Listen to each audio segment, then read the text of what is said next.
Looks like we're going to do 3 today, 24, 25, and 26. Okay, section 2, Sadhana Pada, Sutra 24. Tasya, hetur, avidyā. It's of the union, effective cause, ignorance, lack of awareness of his real nature. Its cause is the lack of awareness of his real nature. After giving the purpose of the union of Purusha and Prakriti in the last sutra, Patanjali gives in this sutra the effective cause of the union, or the means whereby the union is brought about. It should be noted that the word hetu, H-E-T-U-H, is used both in the sense of object as well as effective cause, and it is used in the latter sense in this sutra. The Purusha by his very nature is eternal, omniscient, and free, and his involution in matter, which involves tremendous limitations, is brought about by his being made to lose the awareness of his real nature.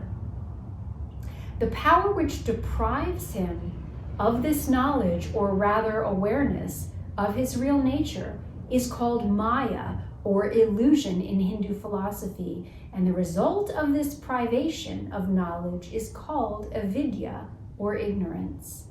It is obvious that the words illusion and ignorance are used in their highest philosophical sense, and we can barely get a glimpse into the real significance of these words.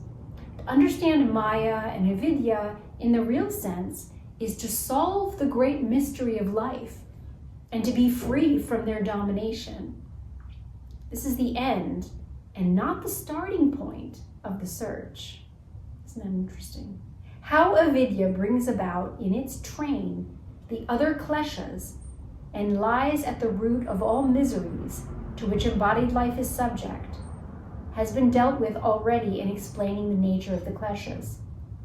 But there is one aspect of this union of Purusha and Prakriti which must be pointed out if we are to understand the meaning of this travail and suffering which evolution undoubtedly involves. We have seen already that there appears to be a mighty purpose hidden behind the working of the universe, though the nature of this purpose may be beyond our comprehension. One part of this purpose, which we can see and understand, is the gradual evolution of life, culminating in the perfection and emancipation of the individual units of consciousness who are called Purushas. We have been sent down into the lower worlds in order that we may attain perfection through the experiences of these worlds. It is a tremendously long and tedious discipline, but it is worthwhile, as anybody will see who understands what this perfection means and knows those in whom this perfection is embodied. Anyway, whether we like this process or not, we are in it and we have to go through it.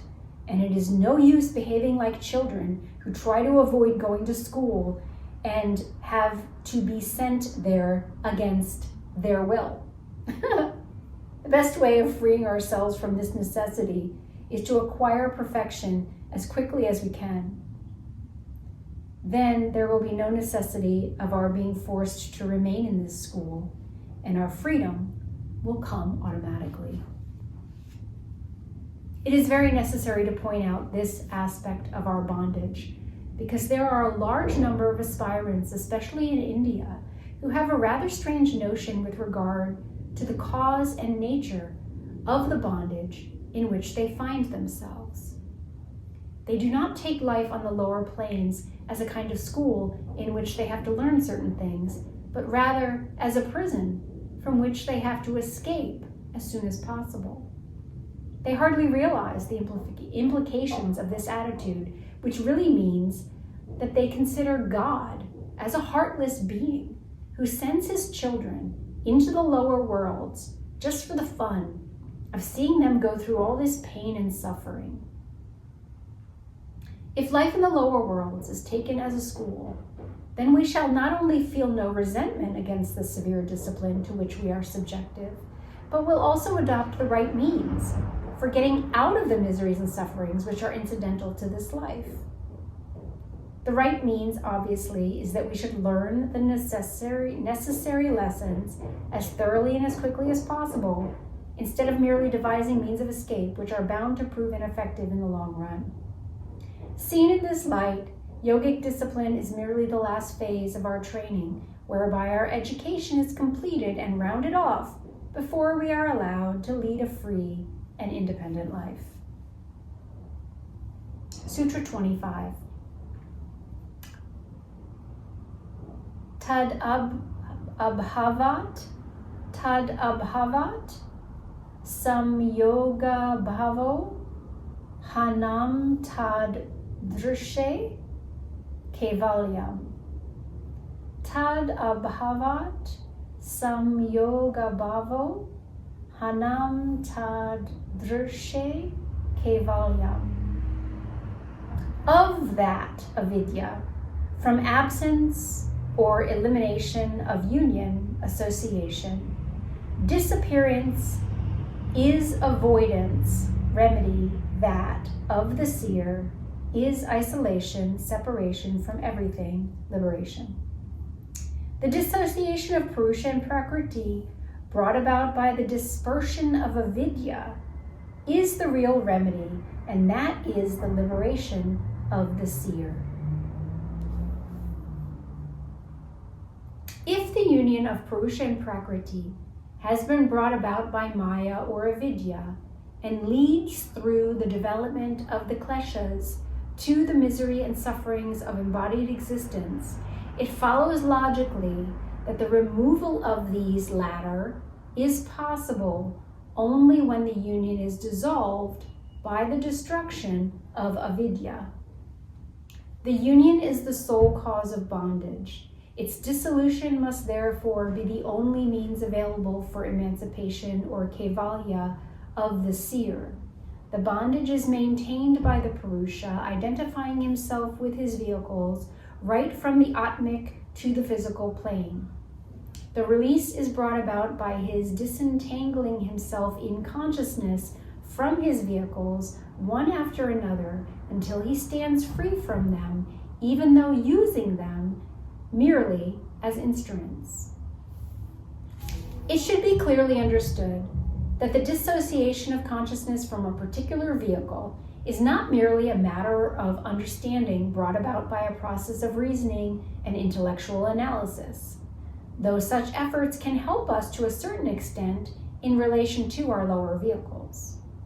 The illusion is destroyed completely and in the real sense only when the yogi is able to leave the vehicle at will in samadhi and to look down upon it, as it were, from a higher plane. Then he realizes definitely that he is different from that particular vehicle and can never, after such an experience, identify himself with that vehicle, as has been explained in dealing with section 2, Sutra 6. The process of separating off the vehicle and disentangling consciousness from it is repeated over and over again on the superphysical planes until the last vehicle, the atmic vehicle, is transcended in nirbija samadhi and the Purusha stands free, svarupe vashtanam, in his own form. It will be seen, therefore, that the discarding of the successive vehicles of consciousness on the subtler planes, which can be done through the practice of samadhi, is the only way of destroying asmita and avidya, and people who think that by merely repeating mental formulas like aham brahmasmi, I am Brahma, or by trying to imagine themselves separate from their vehicles, they can gain self-realization, do not really know the nature of the task which they are trying to accomplish. That's one of my favorite mantras, actually, aham brahmasmi. I really like that one. It is really amazing to what extent people can oversimplify problems and hypnotize themselves into believing that their generally trivial experiences mean realization of the ultimate truth. All right. Sutra 26. Viveka-khyātir, viveka-khyātir, aviplavā, hānopāyaḥ, hānopāyaḥ, hānopāyaḥ, hānopāyaḥ, hānopāyaḥ. Viveka-khyātir, aviplavā, hānopāyaḥ. Discriminative cognition, awareness of the distinction between the self and the not self, awareness of reality, unbroken, unfluctuating, unfailing, incessant, the means of avoidance, the means of abolition, remedy, the means of dispersion. The uninterrupted practice of the awareness of the real is the means of dispersion of avidya. The uninterrupted practice of the awareness of the real is the means of dispersion of avidya. Having given in the previous sutra the general principle underlying the destruction of avidya, the author gives in this sutra the practical method which has to be adopted to bring this about. The method prescribed is the practice of uninterrupted viveka-khyāti. What is viveka-khyāti? Viveka means, of course, discrimination between the real and the unreal, and the general idea underlying this word is familiar to students of yogic philosophy. Khyati is usually translated as knowledge or consciousness. So viveka-khyāti means knowledge of the discrimination between the real and the unreal. As this does not make much sense, let us examine the two words viveka and khyati more fully. Viveka is generally used for that state of the mind in which it is aware of the great problems of life and the illusions which are inherent in ordinary human life. In the state of aviveka, we take everything as a matter of course. The great problems of life do not exist for us, or if they do, they are of mere academic interest. There is no desire to question life, to see beyond its ordinary illusions, to discriminate between the things of real and permanent value and those of passing interest.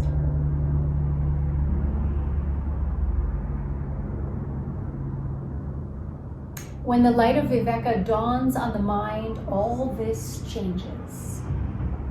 We become very much alive to the fundamental problems of life, begin to question life's values and detach ourselves from the current of ordinary thoughts and desires, and above all, we want to find that reality which is hidden behind the flux of phenomenon. This is not a mere process of thinking, but an illuminated state of the mind. It may come temporarily as a result of some shock in life, or may grow naturally and become a permanent feature of our outlook on life. When it is a normal feature of our life, it is really the harbinger of the spiritual development which is to follow. The soul is awakening from its long spiritual sleep and now wants to find itself. It has reached maturity and wants to come into its divine heritage. Ordinary viveka is merely a symptom of these changes which are taking place in the recesses of the soul.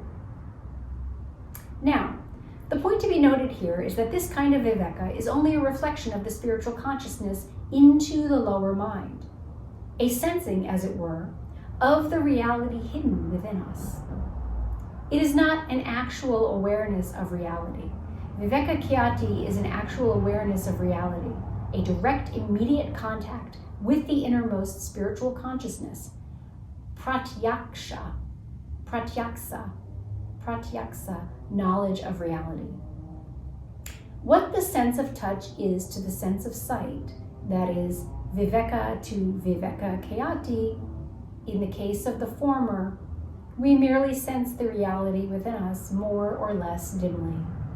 In the case of the latter, we are in direct contact with it, though in different degrees. The awareness of reality, or viveka-khyāti, is the opposite of avidya, lack of awareness of reality, the two being related to each other as light and darkness. When the Purusha is fully aware of reality, he is out of the dominion of avidya. When he loses this awareness, he relapses into avidya and the other kleshas. It will be seen that real discrimination between the real and the unreal is possible only when we have experienced reality and know both the real and the unreal. When a beginner is asked to discriminate between the real and the unreal, what is really meant is that he should learn to discriminate between the things of permanent value in life and those which are transitory. In the light of what has been said above, the meaning of the sutra we are dealing with should become clear.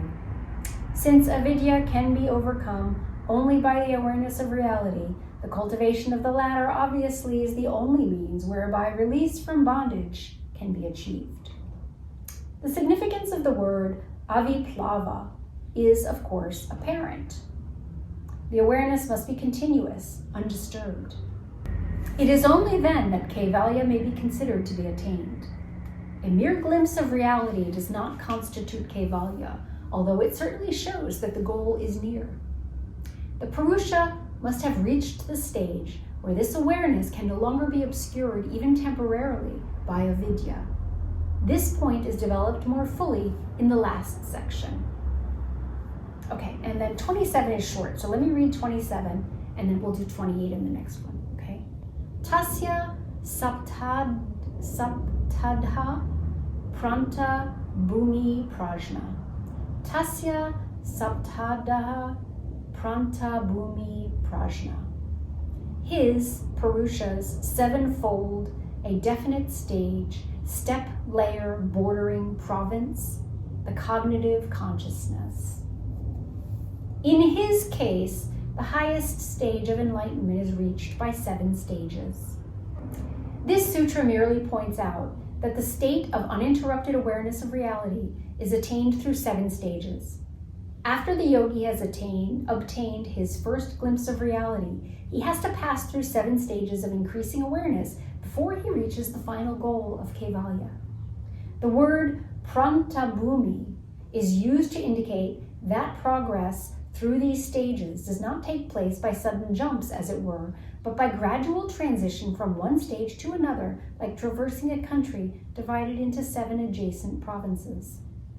A good deal of rigmarole has been written in explaining this sutra by some commentators.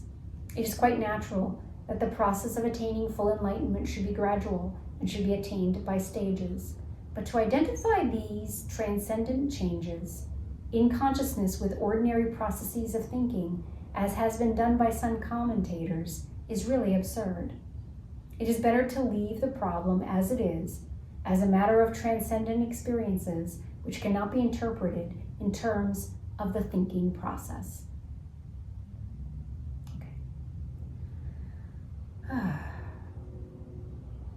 The next one, Sutra 28, which we're going to do in the next video, is from the practice of the component exercises of yoga on the destruction of impurity arises spiritual illumination, which develops into awareness of reality. We'll read that one next time. Okay. Thank you for joining me today. Until next time.